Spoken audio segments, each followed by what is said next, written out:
Hello, everybody. Welcome to the Franchise Show. I hope you're all well. Um, it's 5:15 Greenwich Mean Time, which means it's time for us to discuss the subject of franchise staff recruitment. And before I introduce our guest today, I just wanted to remind everybody about the show and why I do it and what it's all about. So I've been in the franchising world, not particularly long, but I want to bring various different experts and various different opinions and discussions to a forum where people can chat freely and we can have a really interesting discussion on various topics. So without further ado, I'd like to introduce my guest for today, Mr. Simon Wise. Wise by name, wise by nature. I've never heard that actually. So Simon has been in the world of franchise recruitment since 1997. So he's a real expert on the subject of recruitment and the subject of people, how to get the right people, how to nurture and look after people. And it's a subject also that's really close to my heart. You know, as people know, I do a post every Sunday that tries to help anybody who's lost their job or anybody who's looking for a new job. So the subject of recruitment and the subject of people is really important to me. So Simon, great to hear a little bit about you, where you've kind of come from and where you're at, and what your thoughts. Sure. I mean, look. I've been actually involved in franchising since '97. So I started my life at the British Franchise Association, and I worked my way up to the deputy director there. And 7 years in, I just got the itch, and I wanted to start my own business, and it was a franchise. I was so inspired by the people that I'd met along the way in the journey that I thought, you know what, I'm 32 years old. I've got a young family. I've got things I want to do in my life and look after them properly, etc., etc. I thought, well, it's time I control my own destiny. So I invested in a franchise. I left the BFA. Good job, very secure. But yeah, put it all on the line and started a franchise. It was actually a recruitment franchise in the staffing in the transport sector. It was a brand called Driver Hire, actually, which is still going very strong. And I ran that successfully. I bought a resale, in fact, so it was an existing business. I bought a resale, and I ran that successfully for 7 years. And then come 2013, I took my exit. And then sat there with a blank sheet of paper and thought, well, what can I do now? You know, well, I love franchising. I'm pretty damn good at recruitment. And I thought, well, let's put the two things together again and say, well, okay, maybe not so much franchisee recruitment, because that's quite a crowded marketplace at the time. I thought, let's look at staff recruitment for franchisors and getting the right people in to the right seats, use my connections, use my knowledge and understanding of franchising and how the relationship works. So I built FranRec in 2013, and we've been in business now for 10 years. And that's all we do. We work in the franchise sector. We support people that are looking to develop and grow their careers in franchising. And we also help franchisors, of course, recruit and strengthen their head office teams. And it's been quite a journey. And the last couple of years, I think it's fair to say that we've been busier than ever, really. So it's a good place to be, for sure. No, great. No, thank you for that introduction. It's great to sort of hear where you've come from and how you've got to be where you're at. And it's such an important subject, having the right team in place, the right culture, and looking after people as well. You know, it's all very well getting the right person, but it's looking after the right person. Yeah, 100%. That's so important. And one of the things I picked up on it's looking after your talent, nurturing and looking after your talent, because it's difficult to get the right people. So why not look after the ones you've got, and make sure they're engaged in the business, make sure you've got a strong line of communication with them, and really support them in their endeavours. It's so important. And the number of people that I see and I say, well, why are you looking for a new job? It's just, I'm not being heard. I'm not being listened to. I don't have any career pathway, even for some people have said, look, I've only been in this job a year, but it's nothing like that was advertised to me. It's completely different. So there's a fundamental responsibility on the part of all employers, whether it's in franchising or not, is to nurture your talent and to take them with you, and to and to make sure they're being completely fulfilled in their career, and you're getting the maximum potential from that individual. 100%. Yeah, absolutely. That really resonates with me. I'd just like to quickly say hello to Kelly, who has joined us here on the chat. It's lovely to see Kelly. I've known Kelly for a long while. Actually, it feels like a long while. It's not a long while, but we've done some LinkedIn lives together. Her show, The Awesome Journey, is after this show at 6:11, so it's great for Kelly to join us. She's a marketing expert, and looking forward to her views on people and recruitment. Let me see if I can practice putting that up on the screen. Look, there you go. Look, there it is. No, that's really interesting. And I think one of the things that resonated with me when you were talking there is not being heard as well. And I think that's what people want. They want a voice. They want to be heard. They want their opinions to matter. And I think also what matters to one person is different to what matters to someone else. Mm-hmm. I speak to potential franchisees about staff and getting the right people and trying to hang on to the right people. Mm-hmm. And I said it's about understanding people, asking that second question, trying to realize what's important for one person and what's not important for that person, or what drives them. Yeah. I think in our industry, and I think particularly in the sort of the hospitality world, we do have, I guess, we have to rely on staff that are maybe a little bit temporary, that are looking for a job, perhaps while they're at university or something like that. But even so, the options are wide for people when they are looking for that type of job. So you've got to make it fun. You've got to make it inclusive. You've got to make it rewarding. You've got to thank people as well. 100%. I think you've also got to recognise, I've come from an agency staffing background as well. There are people that choose that way of life, because they enjoy the variety. They don't, it's not just the 9 to 5 that they're stuck in. They can, as an agency worker, they can get to work with lots of different people. And I think it's incumbent on the employer to respect that as well, and just to say, well, okay, you're not somebody who can't get a full-time job. You're perhaps somebody that enjoys that variety and doing something different. It's really important, definitely important. I mean, having the right people in your business can make or break you. It really can. And it is, I've run my own business and I don't employ anybody at the moment, but in my past I have, and that was a significant factor in the success of our business, and having the right people in the right seats, for sure. And it's tough, every time you have to go into the marketplace and replace somebody or recruit somebody new. It's time, it's effort, it's money, so it's like franchising, isn't it? Everybody's knocking themselves out to sell new franchises to new people, but have you looked inward? Have you looked inside the network? And is there an existing franchisee that maybe could take on an additional territory? So you're maximizing and you're utilizing the talent you have within the business already. And I see that in the same way as employees. Make sure that you're taking them forward and giving them an opportunity to express themselves and to grow within the business. Yeah, I think you're absolutely right. I think that's a really valid point about trying to nurture the talent that you've got, because when you put someone into any role, there's a degree of training, and some roles have much more training to really understand the business.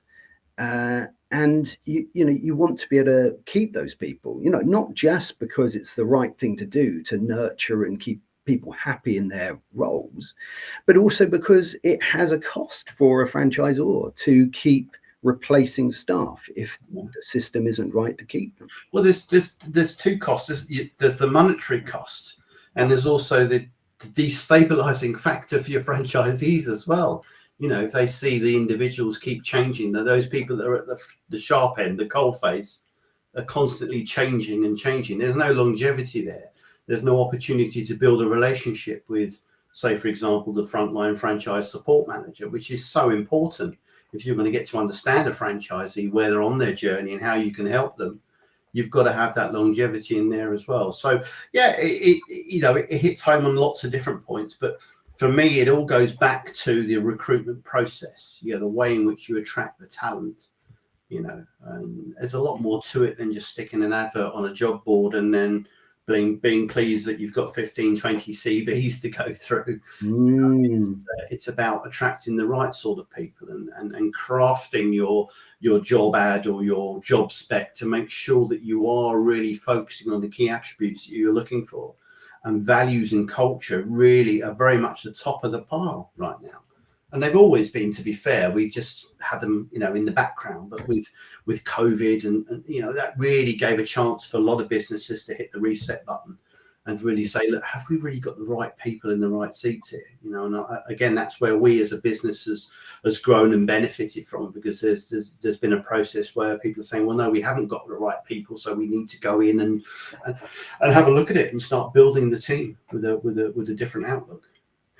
Yeah, I think that's really interesting. I mean, I think that's one really fascinating question, and one that probably there isn't an easy answer to. But how do you find that right person for the job? And you were starting to answer that there. I think if you truly look at what your values are as a company, and and what culture you're trying to create, and rather than that just being part of a PowerPoint presentation that you talk about, if you really make that part of your culture, if it goes top down, and you really understand how those values translate into every role within your organization. Yeah, it works because it means you attract the right people, and they will stay with you. The number of people that I speak to on my journey that I'm saying, well, look, this role pays X more than you're earning at the moment. They say, well, Simon, it's not about the money. This is a place I love working. I get so much satisfaction from working with these people. I've got that loyalty. I've got that friendship.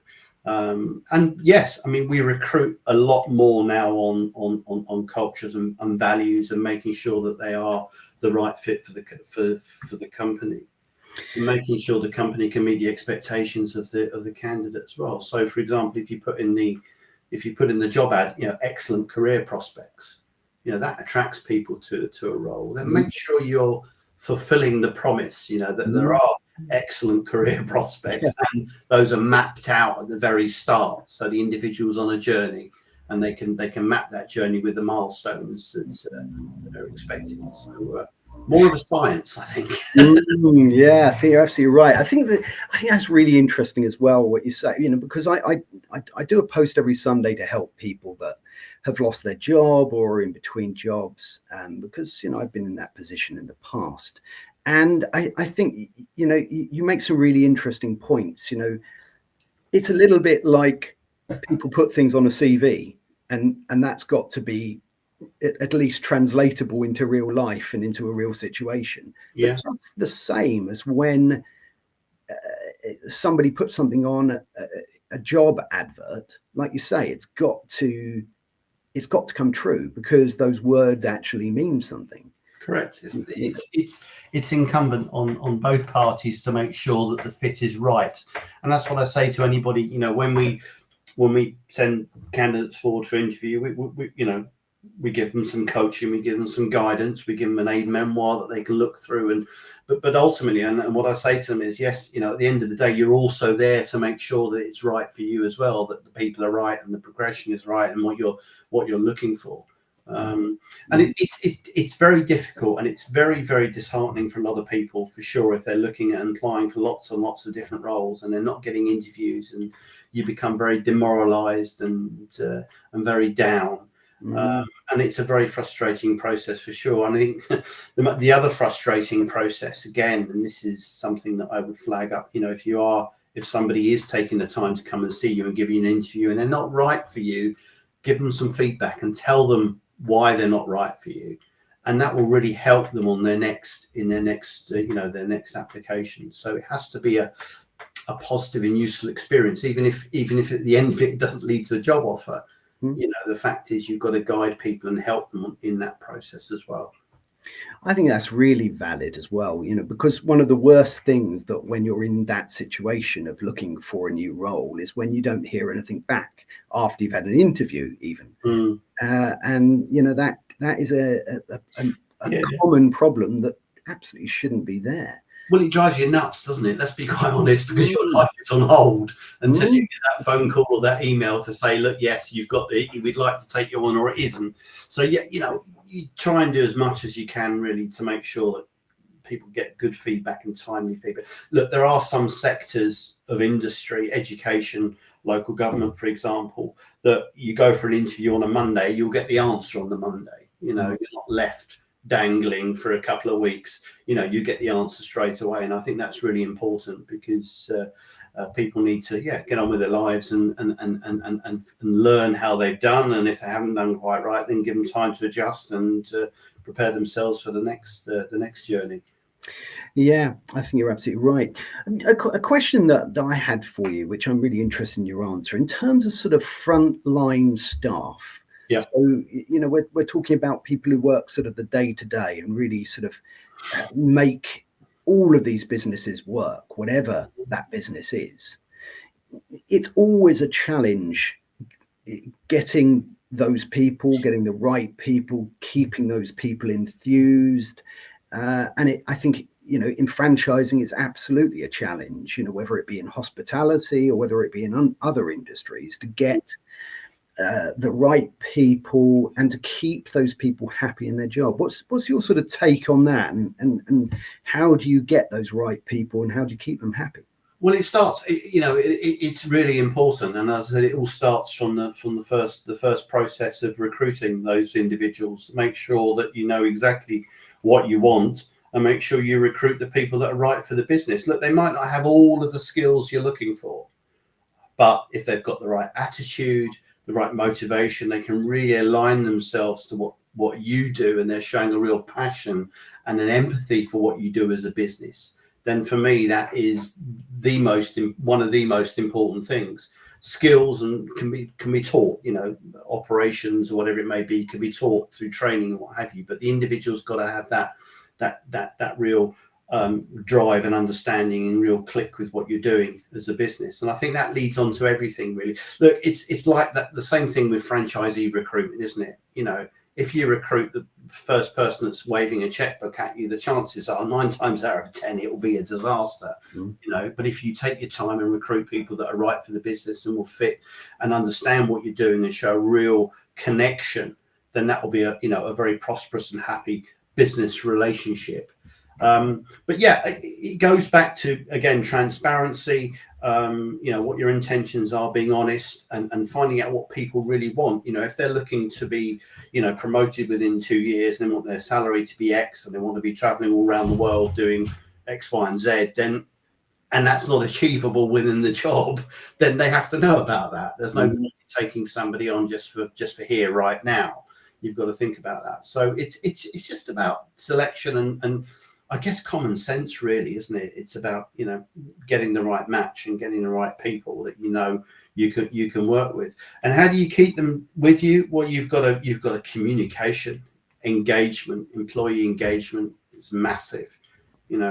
How many times as an employee have you been in a situation where you're chasing your boss to do the review that you were due 3 months ago? And hasn't happened yet. So we'll give you a 6-month performance review, which happens every 6 months, and they're just simple things like that, really, to engage with the employees and keep your promises and give them an opportunity to have an input on ideas and business and what have you. But really, just simple things in life like communication, respect, and making sure that you're keeping your promises and making sure you know what motivates them, your employees. And then some of the best companies that I work with, for sure, I mean, they've got brilliant a record of keeping franchise staff in the business, because they love what they do, and equally they're on a journey, and they know what that journey is, and they're being fulfilled, not just financially, but with all aspects of that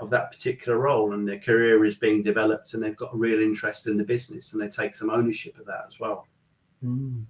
I think you've made some really, really good points there. I think they're really valid as well, because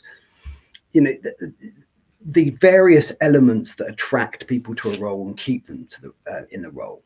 When you look at the financial elements of it, if you give somebody a pay rise, it has an effect, but it only has a temporary effect. The other things have got to be right as well. Communication, being heard, I think is so valid. Being appreciated. I think even to be told that you're doing a good job, if you are, but to be told you're doing a good job, it's very, very powerful to say that to somebody. Say, look, I think you're just doing a fantastic job here. I'm really impressed with what you're doing. I'd like to hear your ideas. But I think the other thing, you talked about communication and listening to people and for them to be heard. I think it's equally important that they see that something is happening with something they say as well. They come up with an idea, whether that be a franchisee or whether that be a member of staff.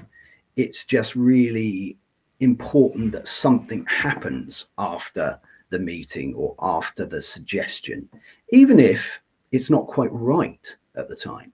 Even if you say, well, look, that's a great suggestion, but we're not quite ready for that yet.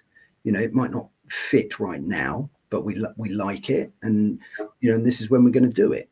I think people need that time scale in what they're doing, and to know they've been heard. It's but it's really tricky. I mean, in terms of sort of attracting those first that sort of first point, would you go the sort of traditional route of using the type of people like Indeed and all these sorts of things for those type of roles? It's difficult. I don't use a lot of job boards when I'm looking for franchise talent. We don't traditionally, there's not a lot of success, and to be fair, a lot of the clients that we have over the years have come to us because they're not getting the quality through the job boards. They're too generic, and I think what they're looking for is a bit what's under the surface, I guess, in terms of franchising, because it's so unique, isn't it, about the relationship between franchisor and franchisee. So no, I don't find a lot of use. I don't use job boards, for example, when we're looking at filling a role. We have our connections, a database of franchise professionals that we work with, that we're continually communicating with and helping them progress their careers.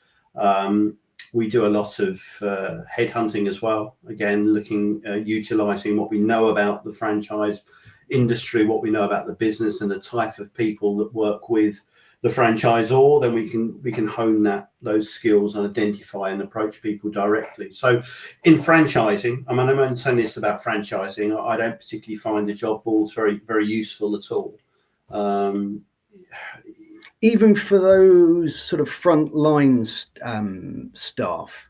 Look, it depends, doesn't it? I guess if you're on the franchisee side of things, if you're looking for restaurant staff, for example, or kitchen staff or something, yes, yeah, I'm saying. I mean, our role is mainly sort of franchisor qualified franchise professionals that perform, where it be a franchisee recruitment role or a franchisee support role or marketing or finance. It's a bit more targeted than a sort of a shotgun approach. But for sure, the platforms that are out there and available are vitally important and are useful for recruiting for those more, dare I say it, sort of more generic skills and experience. They're useful. But equally, you can become a little bit complacent, if you don't put the work and effort into describing exactly what you're looking for. When you put the advert up, make sure that people know exactly who you are, what you do, and what you're looking for. and that's really, really important to have that, to do the preparation, the groundwork, and then put it up on the on the platform to encourage people to apply. Yeah, I think that's a really interesting point as well. The complacency part of it on both sides. I think that, again, when you're looking to recruit multiple roles that are of that nature that you were talking about just then, where you need to get a lot of staff to fill a restaurant, or you've got drivers or whatever, you need quite multiple staff, and if you're just putting out a generic advert, it's perhaps not going to then attract some really interesting people to it. And I think, again, if you're looking and you're on one of these job boards and you're just clicking apply to 500 jobs because you can, and you've already filled in your details, that response that you're giving to the potential employer is going to feel quite generic. And you know what? It's also, again, it's very disheartening as well, isn't it? And I have this conversation with people. I say, well, look, what you can do, you can reduce the stress by making sure you're only applying for jobs that you're qualified for and you can actually do, and you've got a genuine interest, and that you can really put yourself across an interview with confidence. There's a lot of people just literally, satisfy themselves that they've applied for 500 jobs this week, and that sort of takes a bit of pressure off. And then when all the the rejection letters come in, and they get completely disheartened. But I mean, it's like everything, isn't it? If you apply for 10 jobs that you can do, and you've got the right skills, the right experience, the right aptitude, then that's better than just shotgunning 500 roles, hoping something's going to stick. There's a lot that you can do as well when you are looking for work, and being realistic as well. A lot of people, say, for example, will send the same CV in for every single job that they apply for without thinking about tailoring it, getting that first initial paragraph absolutely on point, which is going to encourage that individual to read through the rest of it. So there's a lot there is a lot you can do. Yeah, I think that's really interesting as well. If you're from the perspective of looking for a job, then you're yes, it's better to spend a day doing 10 applications that you do really well, and like you say, that you're going to have a good chance of getting those jobs, and you can sort of see yourself in that interview, and you can see yourself, and you research the companies, and you try all sorts of different. I mean, what's your view on sort of trying different approaches, as a employee to to talk to the right people within a job? I've heard lots of stories of people just not being heard. We've spoken about that today already, that they just can't get through, and I think it's because they're using this shotgun approach. They're not bespoke, and I think this runs both ways as well. So I think, as franchisors, when we're either looking for new team members, or when we're looking for new franchisees, or when we're helping our franchisees look for new team members, the same thing applies, that we need to translate the values. You need to be honest about what the job is and where it can go. Encourage that candidate to be honest about what it is that they want to do. They might say, well, look, I'm at university and I need the job for the next 6 months. Well, that's great to hear, because at least what's what. And it might be that flexibility is one of the keys for them, because they need to they need to be able to work different hours each week. It's tricky when you're doing rotas, but it might be the key to that. Absolutely agree. And there are certain things you need to be doing as well. I mean, there are a lot of people that try to hide or mask jobs that haven't worked out. They've only been there for 6 months, so they put it down as a consultancy position. It didn't work. So just be honest and upfront and open, because if you're not, then it could come back and bite you on the backside. The number of times you see that on the CV, consultant or fixed term contract and everything else, you think, hang on, let's be completely honest. Look, if you want to find out something about somebody and their networks and what have you, you can do that very easily, can't you? We're using social media, LinkedIn, Facebook, whatever it may be. So consistency and honesty is very much the key to it, really. And there's it's yeah, I think I forgot what I was going to say, to be honest with you. Harvey, I'm so sorry.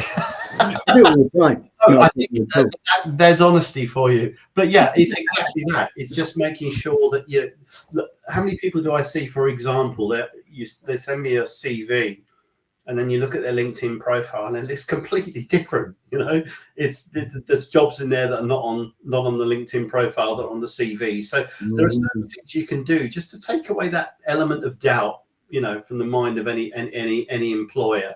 The biggest concern that any employer is that, is this person going to be reliable? Are they who they are saying they are? Do they have the skills and experience and the relevant training? And so you need to.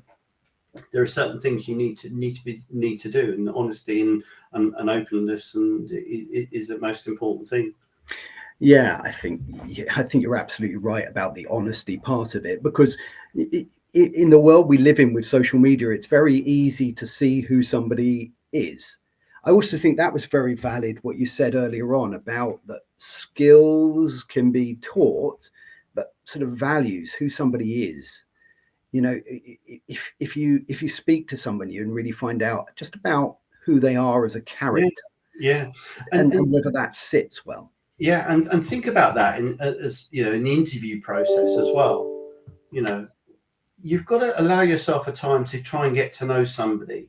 Let's talk about the job and what you're going to be doing, but tell me about yourself. What do you enjoy doing? What are your aspirations? What are your motivations? And I encourage all of my clients, when they're putting together the interview process, to make the first one quite informal, just like we're doing here, on a Zoom call. Have a chat with them. Just say, look, we can talk about the role a bit more in detail, but I want to find out a little bit more about you. Tell me about yourself. And I think that's a really important part of the process before we start getting more formal and, you start to wear your polished shoes and doing your PowerPoint presentations and things like that. Get to the meat and potatoes and tell me about yourself. And I think that's a very valid part of the process, for sure. I think it is as well. I think things have got a little less formal as well. Often interviews, even for senior roles, are in informal settings with informal dress. And that's because you're trying to get to the real person. Yeah. I think hopefully long gone are the days where, you're sort of sitting down with a suit being asked what your strengths and weaknesses are. No, sell me this pen. Yeah. I lost that one in the past. But look, and it all goes back to what we started to talk about. It's getting the right people, and when you've got the right people, to keep hold of them, and that's so important. And it starts from there, And there's so many, in franchising, there's so many different facets of franchising, whether it's franchisee recruitment or whether you're recruiting, support staff to work with your franchisees. Longevity is so important there as well. So it all really comes back into that central point. But again, a lot more time and effort needs to be put into the recruitment process, for sure. And what I say to franchisors that I work with is give yourself enough time as well for the recruitment process. Allocate time in your schedule to see people and to speak to people. Don't make it a rushed, thing that you've got a great candidate but all of a sudden it's 2 weeks before you can actually see them. Make time for the process and give yourself as much time as possible. You don't have to be with somebody for an hour and a half for the first interview to make it a good interview.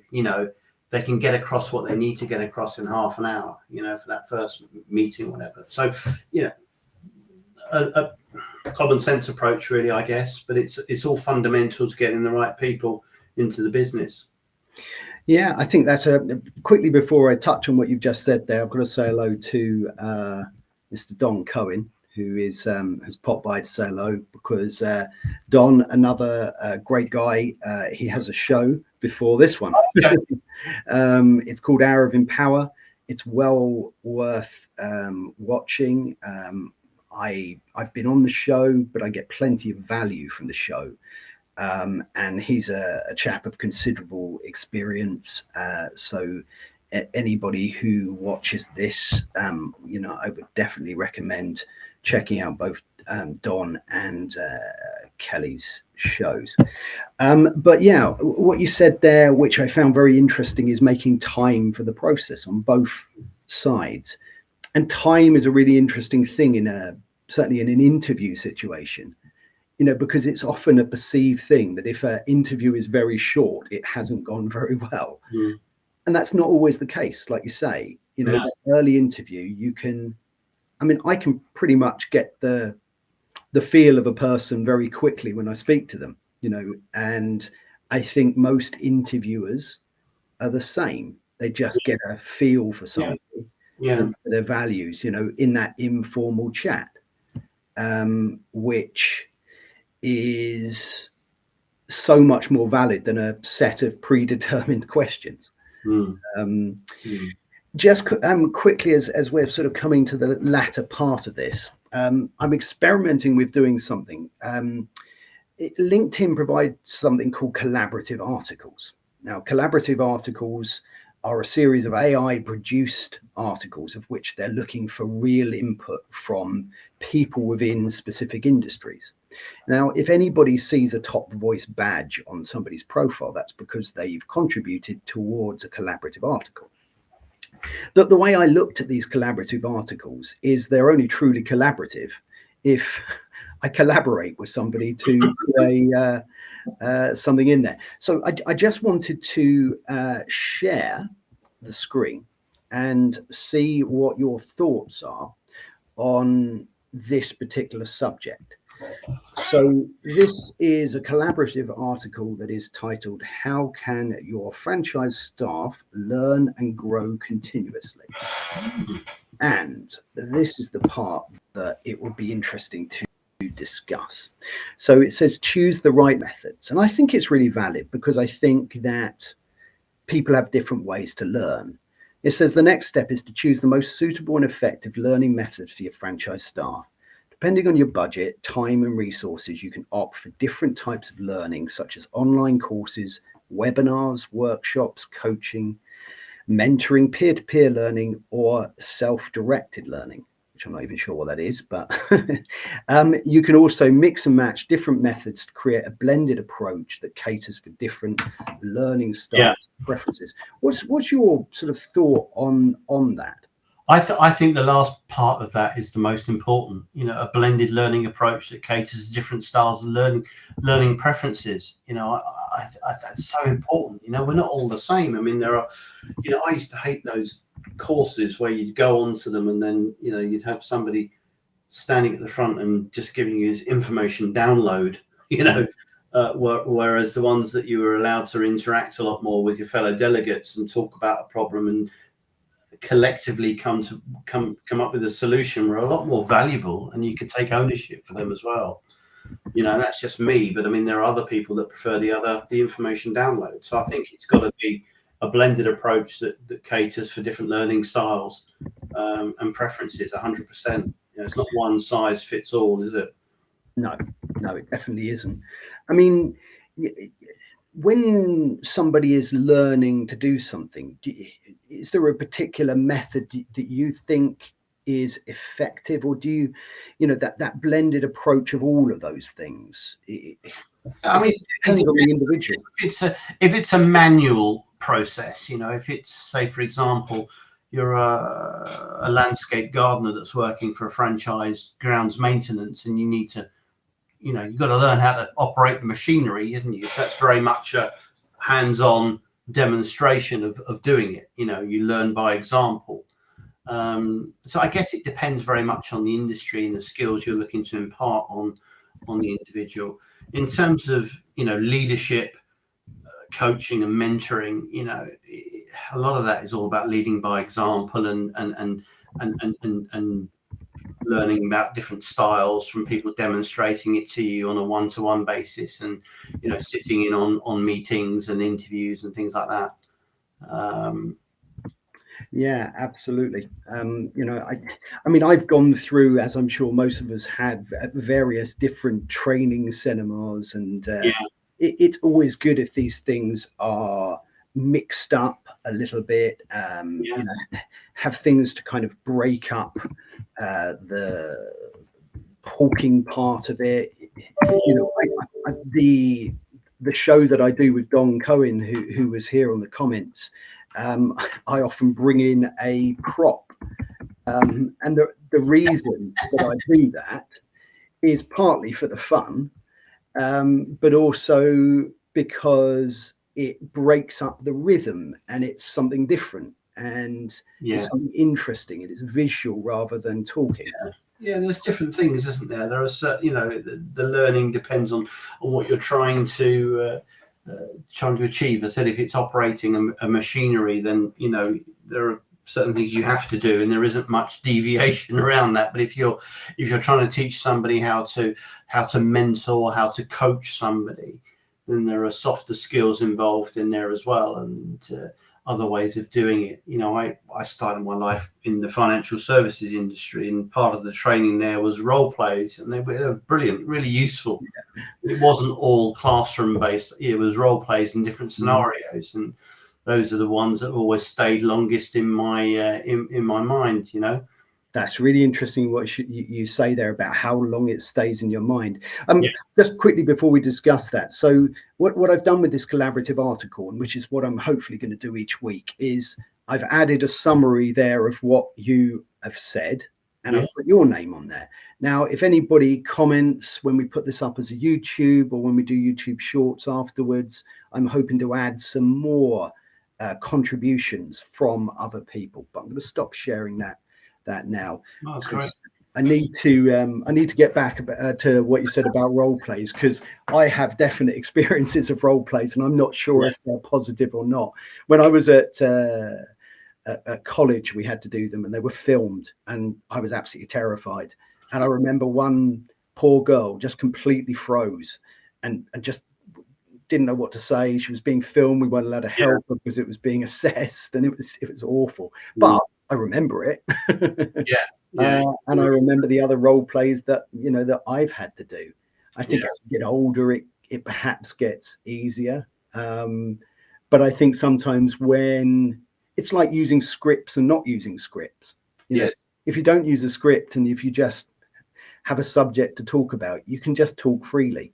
But a script, you've got to remember it, and it adds pressure and it stops you being natural. And I think that's really, really important. And then getting back to the scenario, I want, one of the last piece of advice I give to anybody, any of my candidates that are going to go for interviews, is be yourself. Don't try and be anything you're not. Be yourself. And I think that's what hopefully they take that on board. And again, there's nothing worse than trying to be something you're not in an interview situation.